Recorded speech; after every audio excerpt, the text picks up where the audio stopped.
베스도가 부임한 지 3일 후에 가이사랴에서 예루살렘으로 올라가니 대제사장들과 유대인 중 높은 사람들이 바울을 고소할세 베스도의 호의로 바울을 예루살렘으로 옮기기를 정하니 이는 길에 매복하였다가 그를 죽이고자 함이더라. 베스도가 대답하여 바울이 가이사랴에 구류된 것과 자기도 멀지 않아 떠나갈 것을 말하고 또 이르되 너희 중 유력한 자들은 나와 함께 내려가서 그 사람에게 만일 옳지 아니한 일이 있거든 고발하라 하니라. 베스도가 그들 가운데서 8일 혹은 10일을 지낸 후 가이사랴에 내려가서 이튿날 재판자리에 앉고 바울을 데려오라 명하니 그가 나오매 예루살렘에서 내려온 유대인들이 둘러서서 여러 가지 중대한 사건으로 고발하되 능히 증거를 대지 못한지라. 바울이 변명하여 이르되 유대인의 율법이나 성전이나 가이사에게나 내가 도무지 죄를 범하지 아니하였노라 하니 베스도가 유대인의 마음을 얻고자 하여 바울더러 묻되 내가 예루살렘에 올라가서 이 사건에 대하여 내 앞에서 신문을 받으려느냐. 바울이 이르되 내가 가이사의 재판자리 앞에 섰으니 마땅히 거기서 신문을 받을 것이라. 당신도 잘 아시는 바와 같이 내가 유대인들에게 불의를 행한 일이 없나이다. 만일 내가 불의를 행하여 무슨 죽을 죄를 지었으면 죽기를 사양하지 아니할 것이나 만일 이 사람들이 나를 고발하는 것이 다 사실이 아니면 아무도 나를 그들에게 내줄 수 없나이다. 내가 가이사께 상소하노라 한데 베스도가 배삭자들과 상의하고 이르되 내가 가이사에게 상소하였으니 가이사에게 갈 것이라 하니라. 수일 후에 아그리빠 왕과 버니게가 베스도에게 문안하러 가이사랴에 와서 여러 날을 있더니 베스도가 바울의 일로 왕에게 고하여 이르되 벨릭스가 한 사람을 구리하여 두었는데 내가 예루살렘에 있을 때 유대인의 대제사장들과 장로들이 그를 고소하여 정죄하기를 청하기에 내가 대답하되 무릇 피고가 원고들 앞에서 고소 사건에 대하여 변명할 기회가 있기 전에 내주는 것은 로마 사람의 법이 아니라 하였노라. 그러므로 그들이 나와 함께 여기 오매 내가 지체하지 아니하고 이튿날 재판자리에 앉아 명하여 그 사람을 데려왔으나 원고들이 서서 내가 짐작하던 것 같은 악행의 혐의는 하나도 제시하지 아니하고 오직 자기들의 종교와 또는 예수라 하는 이가 죽은 것을 살아있다고 바울이 주장하는 그 일에 관한 문제로 고발하는 것뿐이라. 내가 이 일에 대하여 어떻게 심리하는지 몰라서 바울에게 묻되 예루살렘에 올라가서 이 일의 신문을 받으려느냐 한즉 바울은 황제의 판결을 받도록 자기를 지켜주기를 호소하므로 내가 그를 가이사에게 보내기까지 지켜두라 명하였노이나 하니 아그리빠가 베스도에게 이르되 나도 이 사람의 말을 듣고자 하노라. 베스도가 이르되 내일 들으시리이다 하더라.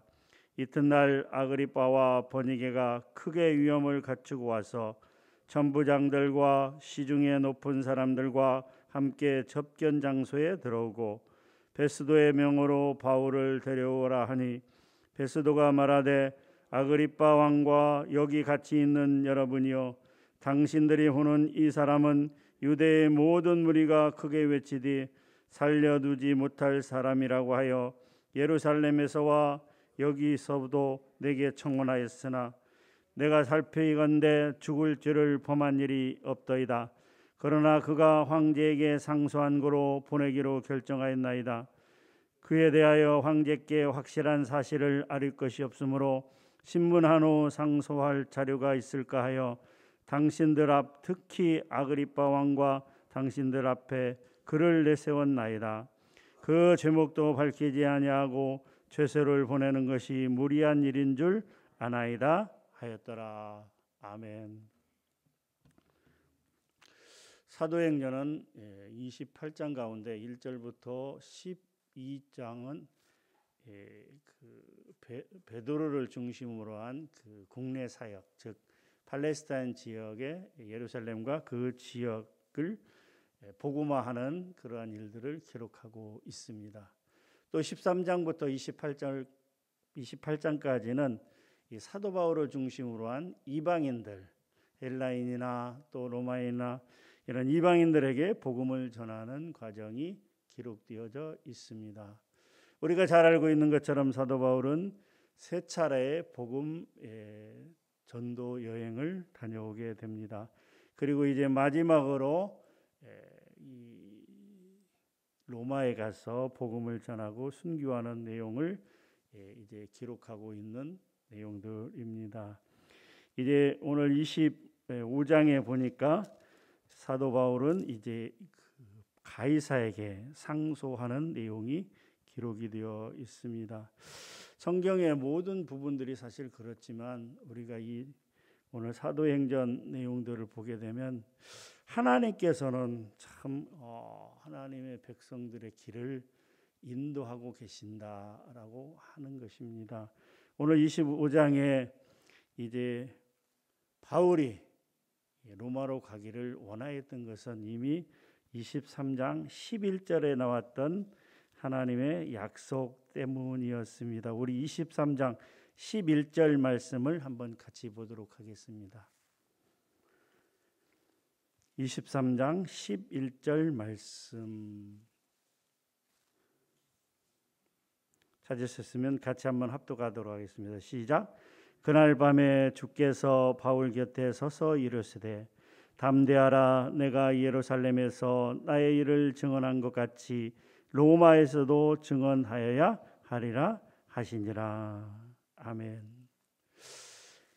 오늘의 이 내용을 살피면서 우리는 또 중요한 한 가지 사실을 다시 확인할 수 있는 것은 특별히 하나님께서 우리가 주의 일을 감당하기를 원할 때, 우리가 주의 일을 해야 될 때 하나님께서는 전에 미리 우리에게 약속하고 있다라고 하는 것입니다.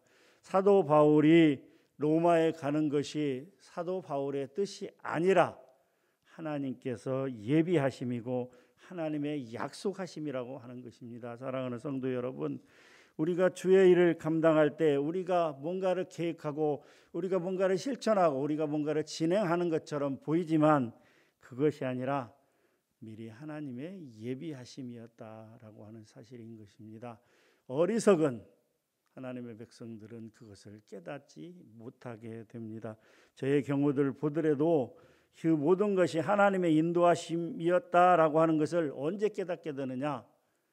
나중에 그 결과가 모든 것이 다 끝나고 했을 때 아하, 이것은 나의 계획이 아니고 이것은 내가 불같은 열정으로 주의 일을 감당하고자 하여 한 것이 아니라 그 모든 것이 하나님의 약속이었고 하나님의 준비하심이었고 하나님의 예비하심이었다라고 하는 사실인 것입니다.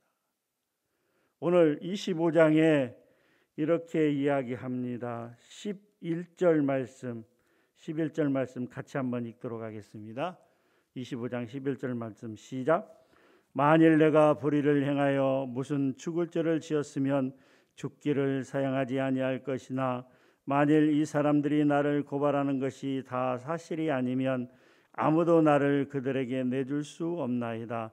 내가 가이사에게 상소하노라 한데. 12절도 같이 읽겠습니다. 시작. 베스도가 배석자들과 상의하고 이르되 내가 가이사에게 상소하였으니 가이사에게 갈 것이라 하니라. 아멘. 바울은 죽기를 각오하고 몇 차례 죽음의 고비를 넘어가면서 이제 복음을 전하였습니다. 앞서 24장에도 보게 되면 유대인들이 바울을 평가할 때 전염병자라고 이렇게 평가를 합니다. 온 유대인들을 소동하게 흔들어 놓은 자고 또 나사렛 예수의 우두머리라고 이렇게 표현하고 있을 정도로 그들은 이제 극도의 증오심을 보이고 있습니다. 유대인들 가운데 40여 명이 바울이 죽기 전에는 먹지도 마시지도 않겠다라고 하면서 결사대를 준비하고 바울이 이제 가이사랴의 이 로마군의 영내에서 나오기만 하면 어떻게든지 꼬여서 다시 물어볼 것이 있다고 해서 이제 예루살렘으로 오기만 하면 그 도중에 매복하고 있다가 바울을 죽이기로 그렇게 결심한 자들이 그렇게 많이 또 있었습니다. 25장에도 또 보면 3절에 보니까 바울이 예루살렘으로 오기만 하면 어떻게 해요? 길에 매복하였다가 그를 죽이고자 하였습니다. 이 유대인들의 분노가 극도에 달해있던 시기. 그래서 어쩌면 풍전등화와 같이 이제 바울의 목숨이 경각에 달려있는 그런 어려운 가운데서도 하나님은 바울이 로마에 가서 복음을 전하기를 원하셨고 그래서 미리 모든 것을 준비하셨다라고 하는 것입니다.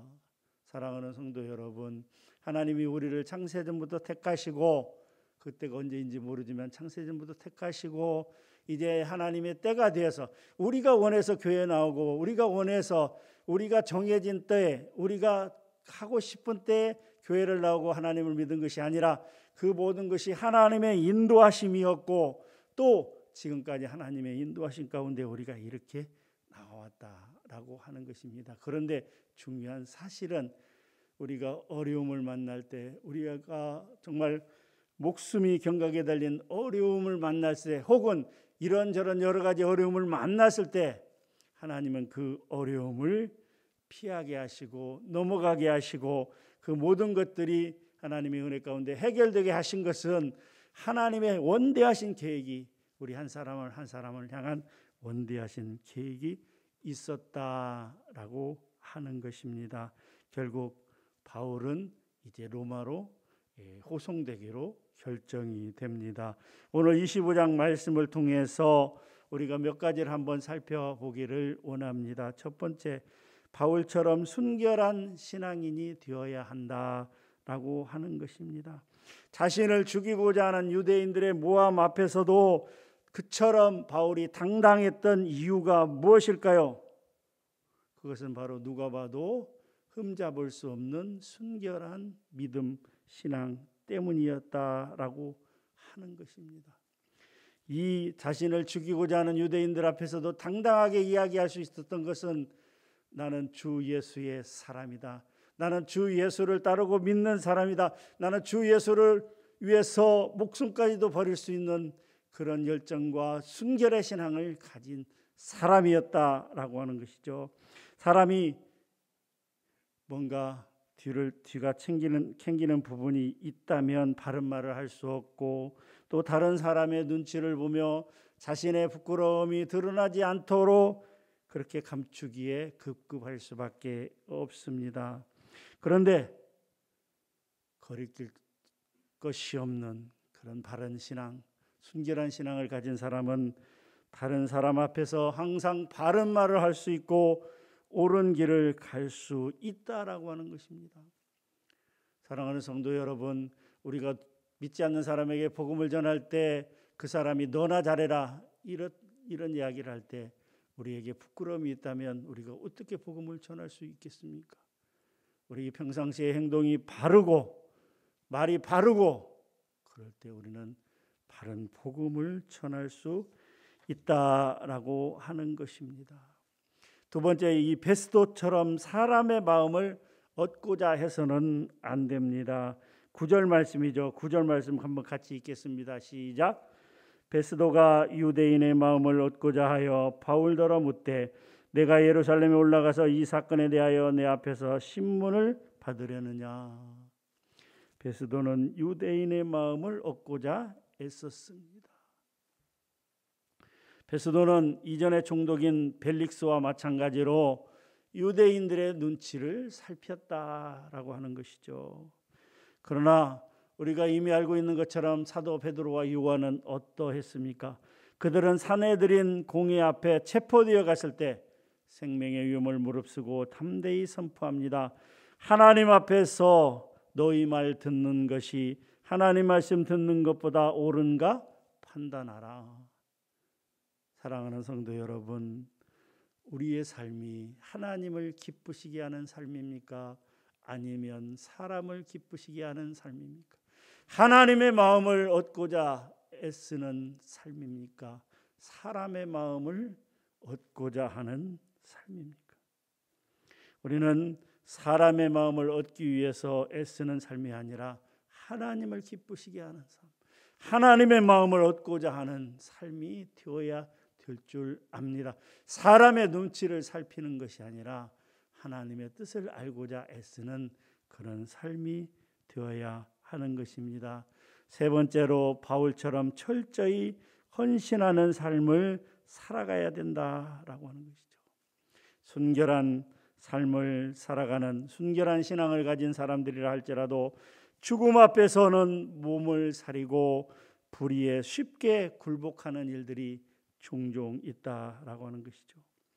우리가 절대적인 가치관을 하나님께 두고 순결한 신앙인으로 살아가기 위해서는 자기 생명까지, 자기 목숨까지 내놓을 수 있는 헌신의 삶을 살아가야 됩니다. 사도 바울은 뭐라고 고백했습니까? 하나님의 은혜의 복음 증거하는 일을 마치려 하면은 나의 생명을 조금도 귀한 것으로 여기지 아니하리라, 이렇게 고백하고 있습니다. 오늘 우리의 삶이 순결을 원할 정도로 하나님께서 이런 극한 상황으로 만들지는 아니하였으나 어쩌면 순교에 버금가는 삶이 되도록 그 환경이 그렇게 우리를 몰아가고 있을 것입니다. 지금 코로나가 잠잠해지고 또 백신이 정말 많은 사람들이 맞고 이래서 언제 끝날지는 모르지만 잠잠해지고 있습니다. 그러나 우리의 앞일을 누가 알 수 있겠습니까? 이 2년여 동안의 코로나의 상황 가운데서도 수많은 사람들이 믿음과 신앙이 흔들렸습니다. 죽기를 각오하고 하나님을 믿는 사람들이 점점 적어지고 있는 그런 상황 가운데 있습니다. 사도 바울의 상황은 우리와 비교할 수 없을 정도로 엄청나게 위험하고 어려운 상황 가운데 있었습니다. 그럴지라도 사도 바울은 목숨을 두려워하지 않았다라고 하는 것이죠. 사랑하는 성도 여러분, 바울처럼 하나님의 영광을 위해 자신의 모든 것을 다 드리고 순결을 두려워하지 않는 삶을 살아가야 합니다. 하나님보다 자기 소유와 자기 생명을 더 사랑하는 사람은 언젠가는 하나님을 배반할 수밖에 없습니다. 그러므로 우리는 바울과 같은 그러한 삶을 살아가야 될 줄 믿습니다. 사랑하는 성도 여러분, 오늘 하루의 삶 가운데서도 바울과 같은 삶을 살아가는 성도님들이 되시기를 주님의 이름으로 축원합니다. 하나님 감사합니다. 이 시간도 귀한 말씀 주시니 감사합니다. 오직 사도 바울처럼 하나님을 기쁘시게 하는 삶, 베스도처럼 사람의 마음을 얻고자 애쓰는 것이 아니라 하나님의 뜻을 헤아리고 하나님의 마음에 합당한 그런 삶을 살아갈 수 있도록 은혜 베풀어 주시옵소서. 감사합니다. 예수님의 이름으로 기도하옵나이다. 아멘.